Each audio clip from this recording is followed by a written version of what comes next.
बिस्मिल्लाहिर्रहमानिर्रहीम। आज़ाद टीवी देखने वाले तमाम दोस्तों को मेरी तरफ से, आज़ाद टीवी की तरफ से बहुत बहुत अस्सलाम वालेकुम। दोस्तों, इस उम्मीद और दुआ के साथ कि आप जहां भी होंगे खुश खुर्रम, तंदुरुस्त, सेहतमंद और तवाना होंगे।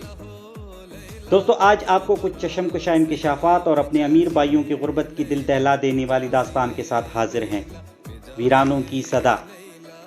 दोस्तों, क्या आप एक ऐसे इलाके को जानते हैं जिसका कुल रकबा 3,47,190 स्क्वायर किलोमीटर है, 34 अजला पर मुश्तमिल 1 करोड़ 20 लाख आबादी रखता है, 313 मिलियन बैरल तेल, 30 ट्रिलियन क्यूबिक फीट गैस, 5.9 बिलियन टन सोना और पीतल, जो कि दुनिया का सबसे बड़ा 5वें नंबर पर ज़खीरा है, सबसे बड़ा और मुआशी हब की हैसियत रखने वाला बंदरगाह, लेकिन फिर भी गुर्बत ऐसी कि 1500 बच्चों के लिए एक सरकारी स्कूल, चलाने के लिए लकड़ी लाने की मुशक्क़त, हस्पताल के लिए सैकड़ों किलोमीटर का सफ़र, बच्चों की जान और माल हर वक्त दाव पर, अमन व अमान के नाम पर दहशतगर्दी का शिकार, रोड के नाम पर धूल भरने वाले पथरीले रास्ते, साफ पानी इतना नायाब और अनमोल कि बड़ी बड़ी लड़ाइयाँ हो जाए। जी तो दोस्तों, चलते हैं बलोचिस्तान, जिसका रकबा 3,47,190 स्क्वायर किलोमीटर है, जो कि रकबे के लिहाज से पाकिस्तान का 44% हिस्सा बनता है।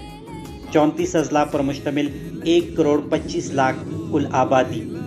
बलोचिस्तान 313 मिलियन बैरल तेल, 30 ट्रिलियन क्यूबिक फीट गैस, यानी बलोचिस्तान अब तक पूरे पाकिस्तान का 20% गैस और 25% तेल पैदा करता है। और भी बहुत से ऐसे ज़खायर हैं जो कि दरियाफ्त तो हो चुके हैं, लेकिन इन पर काम होना अभी बाकी है। 5.9 बिलियन टन सोना और पीतल पर मुश्तमिल रेकोडिक, जो कि पूरी दुनिया का 5वें नंबर पर बड़ा ज़खीरा है, लेकिन बदकिस्मती से हमने इस इलाके को वेपन टेस्टिंग एरिया ही बनाया हुआ है। इसके साथ साथ गवादर पोर्ट, जो कि कुछ अरसे तक पाकिस्तान की मईशत में रीढ़ की हड्डी का किरदार ले लेगा। बलूचिस्तान में अगर सरकारी वसाइल की बात की जाए तो अब तक बलूचिस्तान में सरकारी स्कूलों की तादाद 11,627 है, जिसमें से 50% से ज़्यादा नाकारा या बड़े नवाबों और सरदारों के अस्तबल के तौर पर काम कर रहे हैं, यानी 602 बच्चों के लिए सिर्फ एक सरकारी स्कूल, जिसमें से आधे अस्तबल निकाल लिए जाएं तो 1500 बच्चों के लिए फ़कत एक सरकारी स्कूल।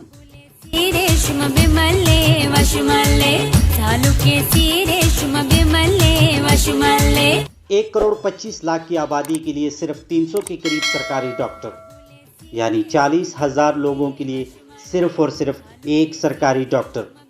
तभी अहलियान बलूचिस्तान को इस दौर में भी बीमारी की सूरत में कराची और कोयटा के अस्पतालों में जाना पड़ता है। पीने का पानी, जो कि बुनियादी ज़रूरियात में से है, अहलियान बलूचिस्तान इस दौर में भी ना सिर्फ इन बुनियादी सहूलियात से महरूम हैं, बल्कि इस दौर में भी वहाँ के एहतसाली और पानी ना होने से सालाना बुनियादों पर हज़ारों मवेशी और इंसान लुक़्मा अजल बन रहे हैं। आखिर ऐसा क्यों? सिक्योरिटी की हालत नागुफ्ता बे, अपना और अपने बच्चों की जान और माल हर वक्त दाव पर। जो सूबा इतना कुछ दे रहा है वो इस हालत में क्यों है? सिर्फ और सिर्फ एक वजह है, बलूचिस्तान की आबादी कम है और वहाँ वोट भी कम है। इस मुल्क के रहनुमा यानी सियासी रहनुमा सिर्फ वहाँ तवज्जो देते हैं जहाँ से वोट की खुशबू आए। आसिफ अली जरदारी, नवाज शरीफ और अब इमरान खान साहब सबकी तारीख चांद मारे। इन्होंने अपने तवील दौरे इक़्तिदार में बलूचिस्तान सिर्फ तब दौरे किए हैं जब इंतखाबात हो, ज़िमनी इंतखाबात हो या किसी ख़ास तकरीब में बतौर मेहमान खुसूसी शमूलियत हो। सवाल यह है कि हुकूमत पाकिस्तान अहलियान बलूचिस्तान से इतनी ही टैक्स ले रही है जितनी किसी और पाकिस्तानी से, बल्कि बलूचिस्तान बाकी तमाम सूबों से ज़्यादा कमाई हुकूमत पाकिस्तान को दे रहा है। तो बलूचिस्तान के वालिदैन ये ज़रूर पूछने के अहल है कि हमारे स्कूलों को अस्तबल बनाने वालों को कौन पूछेगा, रियासत या कोई और? हमारे वसाइल पर कब्ज़ा करने वाली रियासत क्या बलूचिस्तान के तेल, गैस, सोना, पीतल, मादनियात को अपना समझती हैं या बलोचों को भी अपना समझती हैं? बम धमाकों, टारगेट किलिंग, इज़्ज़त के नाम पर कत्ल गारत और कबायली लड़ाइयों की गोलियों में चलनी होने वाले मासूमों की माएँ अपने बच्चों का खून किसके कपड़ों पर ढूंढें? जिन्होंने अपने बच्चों को डॉक्टर, इंजीनियर बनाने के ख्वाब देखे थे, उनके हाथ में असला देखकर यह सवाल ज़रूर उठता है कि क्या इस जुल्म की जिम्मेदार रियासत तो नहीं? रियासत को जब गवादर और रेकोडिक में पैसे नजर आए तो हफ्तों और दिनों में कारपेटेड रोड बनना शुरू हो गई, लेकिन यही फर्जंदाने गवादर और रेकोडिक, जो कि क़याम पाकिस्तान से पथरीले रास्तों पर चलकर और अपने बेवक्त مرنے والوں کو رو رہے تھے تو ریاست خواب خرگوش کے مزے لے رہی تھی۔ اپنے انجینئرز کو خطرے میں دیکھ کر ان کو سیکیورٹی دینے والی ریاست بلوچوں کی کئی نسلوں کو اسی بارود میں دہکتا کیوں دیکھ رہی تھی؟ اب بھی وقت ہے، اپنوں کے دکھ درد دور کی جائے، ان کے لیے اتنا تو کیا جائے کہ وہ سب ہلالی پرچم کو فخر سے تان سکے، وہ خود کو پاکستانی کہہ سکے۔ وہ اسلحہ جو بلوچوں نے اٹھایا ہے اسے زور بازو سے ہرگز دبایا نہیں جا سکتا، صرف عزت، توجہ اور پیار سے اس کا مداوع ممکن ہے، ورنہ ریاست خوب جانتی ہے کہ ہمارے پڑوسی ان کو پیار دینے میں ہرگز نہیں کترا رہے۔ اب کیا کرنا ہے یہ ریاست کی ذمہ داری ہے۔